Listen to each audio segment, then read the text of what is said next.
Testing, 1, 2, 3, testing. Good evening. Shamim? Too late, okay. Do you have any of the Toros printed out? Yeah. I just want to run 20 of my AirPods. Where'd I put them?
Hello?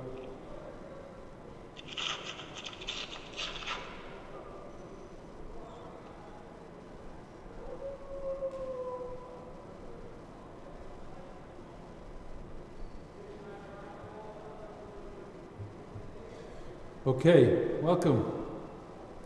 So nice to see everyone again.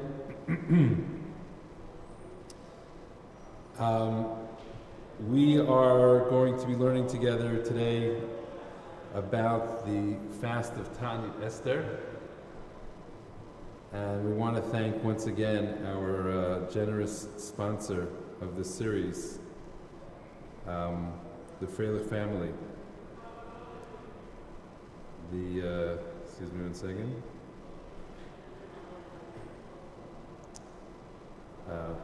Just 1 second. You're pressing the wrong thing. We want to thank Ethan Freilich, our esteemed alumnus and his family, for sponsoring the series, the Parent-Son Learning Program, in memory of Frimit Bat Avram, Yaakov Ben Moshe, Sima Reza Bat Pinchas, Yehuda Ari Alter Ben Moshe, Naftali Ben Yaakov. They're all neshamas should have an aliyah, and the merit of the learning that's happening today, parent and sons learning, the Mekorot you should have. There are more Mekorot here in the back of the room. Mekorot back of the room. And we will convene together in 24 minutes after you have, I hope, ample time to prepare together with your children. And we'll meet together for a short shir, 20-minute shir, which I hope will do a good job of summarizing the sources and help us understand the nature of Tani Esther and prepare us well for next week. Okay? Happy learning.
Okay.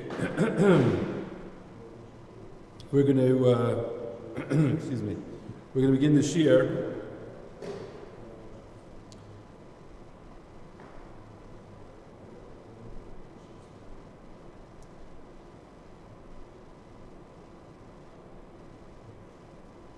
We are discussing the nature of Tainus Esther. Next week on Monday, we're going to be fasting to fulfill this minhag of Tanit Esther, and it actually breaks a lot of rules. Tanit Esther is a very unique kind of fast, and whenever you want to study something, you want to study halacha, you want to understand the lumdus, the deeper understanding of a particular mitzvah or halacha. So what you do is you try to compare and contrast it to similar halacha. So when you look at Tanit Esther and you compare it to the other tzomot, the other fasts, you find several striking things about it. So first of all, we know that we fast on the 13th day of Adar, and it falls out the day before Purim.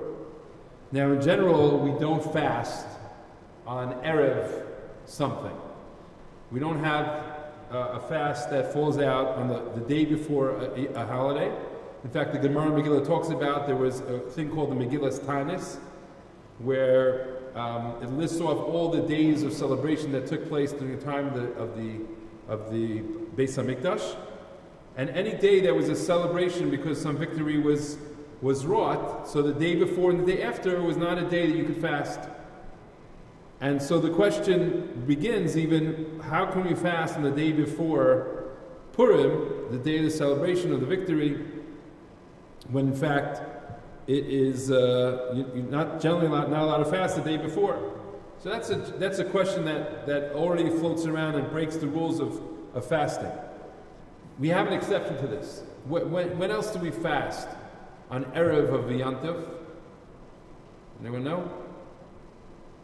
Those of you watching at home? Pesach, right. Erev Pesach, what's the Tainus called? Tainus Bechorim, yeah. Tainus Bechorim, Bechoros, yeah. We fast the newborn, the firstborn, I should say, fast on Erev Pesach, and it also breaks the rule. And that's something else that requires study. Why is it that we fast, or we don't actually fast but don't fast? Right? Nobody actually fasts at Tainus Bechorim, which then again begs the question: is why do we have a fast that nobody fasts on Erev Pesach? So that's another fast that sort of breaks the rules, which then lends itself to a deeper understanding, and maybe another time we can go through that sugya, that it's actually not a fast like we normally understand fasts. It's something else. And so too with Tainus Esther. This breaks the rules. And the most striking rule that it breaks is, as it says here in the first halacha, the first source, is that when Purim falls out, when Tainus Esther, I should say, falls on Shabbos, in other words, Purim is on Sunday, and therefore Tainus Esther, the 13th of Adar, falls out on Shabbos. What do? We fast on Thursday. Okay, we fast on Thursday. We push up the fast. Now, what do we normally do when fasts fall out on Shabbat? What do we normally do? We push it, right? We push it back. We delay it. We postpone it. Postpone it till Sunday. And here, those goes to all other fasts. Tisha B'Av, we know, there's a Nidcha, Shavas B'Tammuz, etc. All other fasts we push off. All of a sudden, Tainus Esther, we're makdim. We push it forward. The reason we push off fasts is because, what's the reason we push off fasts? It was in the source here, Rashi. I'm sorry, Mishnah Berurah, what? Say again? Yeah, tragedies, anything that's related to tragedies, we push off. We're not trying to makdim a poraniyut or something that bad had happened, we push it off. So why is it that when it comes to Tainus Esther, all of a sudden we're pushing it forward, we're being makdim and not postponing? So that breaks another rule. So that begs the question: how do we understand the nature of Tainus Esther? Now, the name Tainus Esther is also a little bit, we're trying to understand, why is it called Tainus Esther? So we do find that there were fasts that were implemented and instituted by Esther in the Megillah, right? After Mordechai tells Esther of the plan of Achashverosh and Haman to destroy the Jewish people, so he tells Esther what's happening, and Esther, first she's like not sure what she's going to do, and then Mordechai says, like, if you don't act now, you know, maybe the whole reason you got to where you got is going to be forgotten and lost. You and your family will be lost.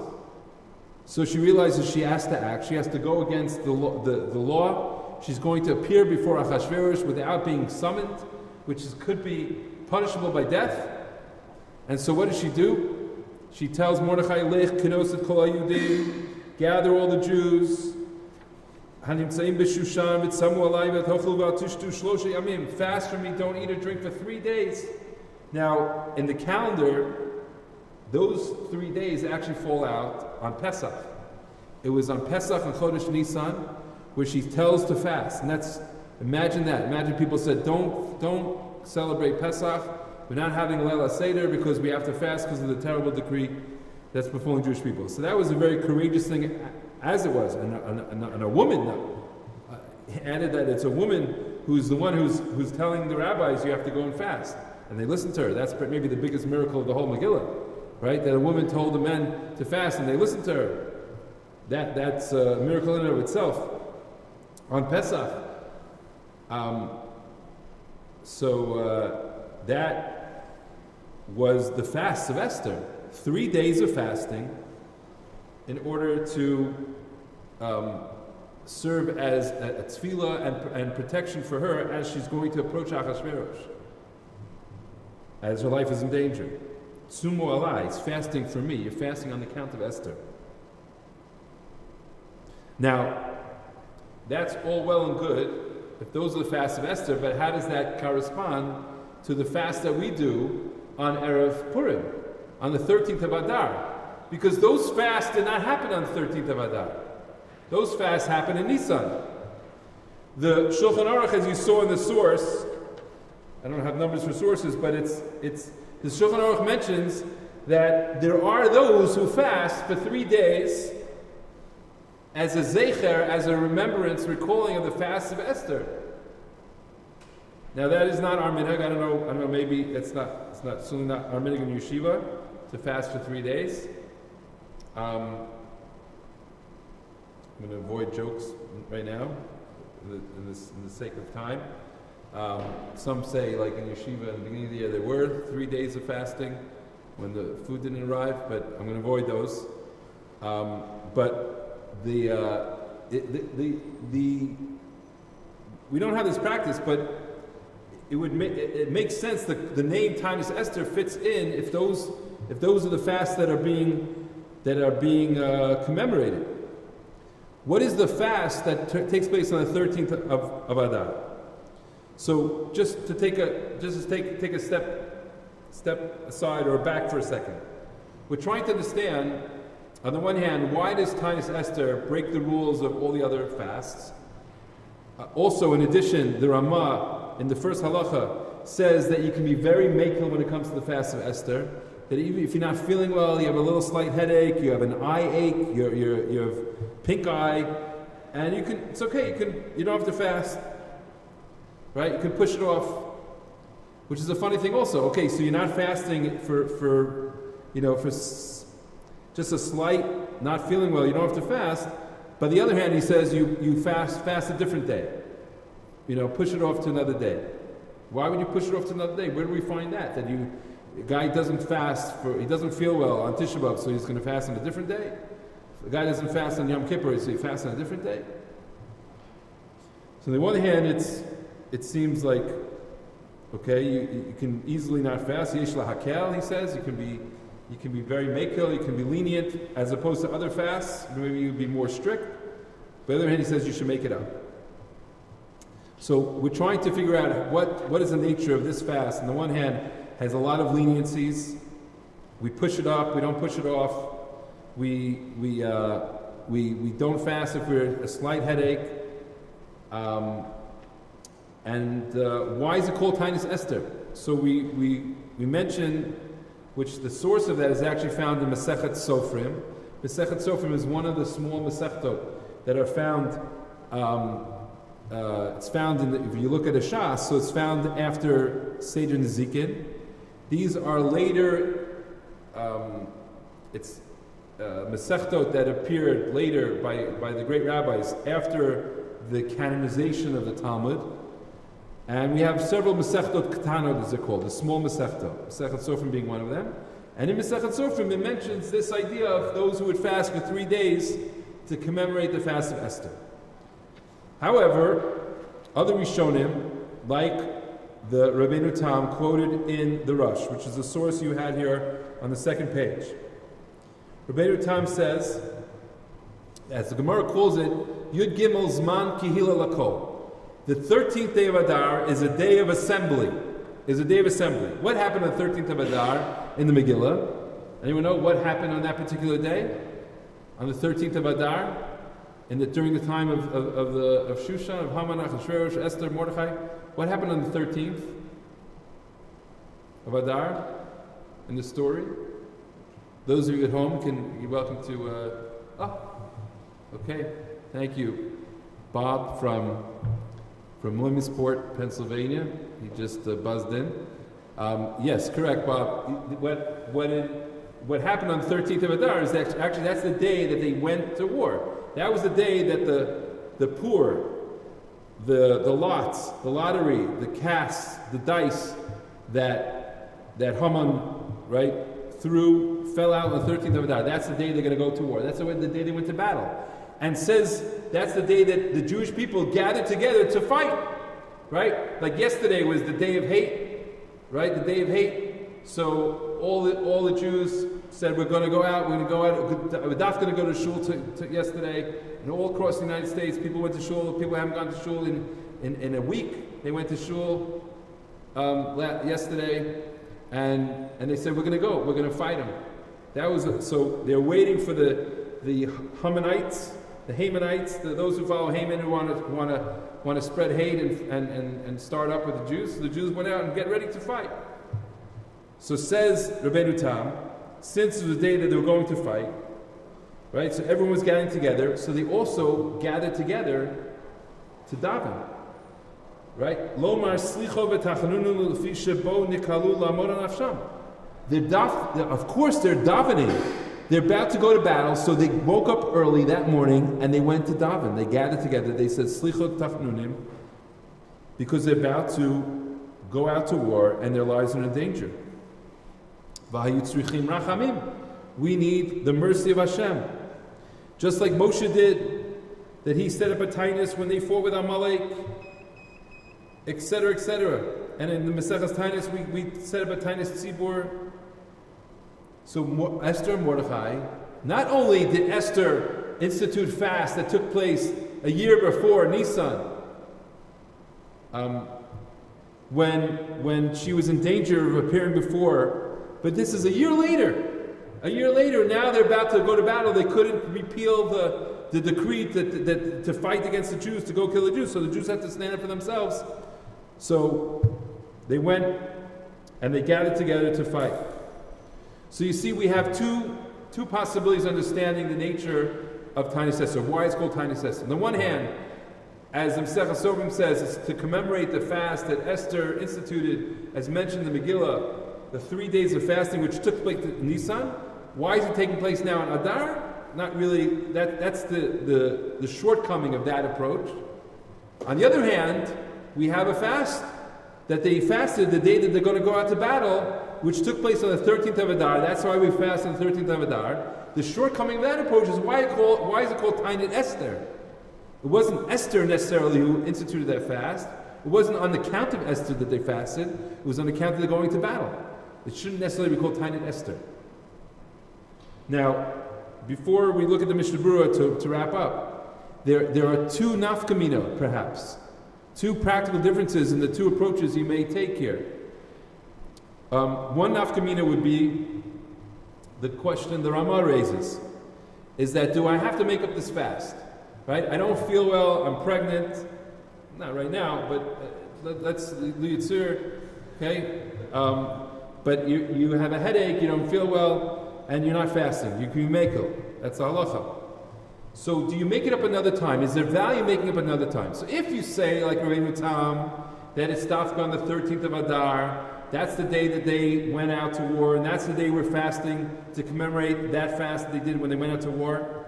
So there doesn't seem to be any real value to be mashlim that fast on a different day. It's not on the 13th, it's not on that day, so why would you be mashlim? On the other hand, if it's to commemorate the fast of Esther, which anyways we're not doing on the right day, we're not doing it on the, so then there would be value to commemorate it and to fast on a different day. That's perhaps nafkamina number one. Nafkamina number two is the Rambam mentions at the end of Hilchos Tanios is that Kol Hatzamos Ha'elu, this is the last halacha in Hilchos Tanios, Perek Hey Halacha Yutes, Kol Tzomos Ha'elu Atin Li Batel Li Mosa Mashiach, V'lo Od, El Shem Atin Li Yod Yom Tov Yimei Sosa V'Simcha. Says the Rambam that based on the pasuk in Zechariah, that all the fast days during the end of days, during Tavi Mashiach, are going to be null and void. We're not going to be fasting anymore. In fact, they're going to be turned into Yom Tov and days of joy and celebration. That's what Rambam says. The question is, what about the fast of Esther? Is that included in the Tzom? Because the Psukim, the pasuk that it's quoting actually just says Tzom Haravi, Tzom HaChamishi, Tzom HaShvi, Tzom HaSiri. It's the 4 fast days. Those being Tisha B'Av, Asar B'Teves, the fast of Shavas B'Tammuz, Asar B'Teves, and the fast of Tzom Gedai. The question is, what about Tainus Esther? Is it also going to be Batel, Lasid Level? The Rambam says at the end of Hilchos Megillah, okay, which is Perek Bet of Hilchos Megillah, the last halacha, he says as follows. Kol Sifrei Nevi'im V'Shel Ksuvim Asidin Libatel Imosa Mashiach. All the books of Nach are going to be null and void during the time of Mashiach. Chutz Mimegillas Esther V'Arei Kayemes Kechamisha Chamushei Torah Kalachos Shel Torah Shebal Peh. The day, the celebration of Esther, the Megillas Esther and Purim is going to still be celebrated. She'enan B'Teilin La'olam, just like Chumash and the halachos of Torah Shebal Peh are never going to be null and void. Even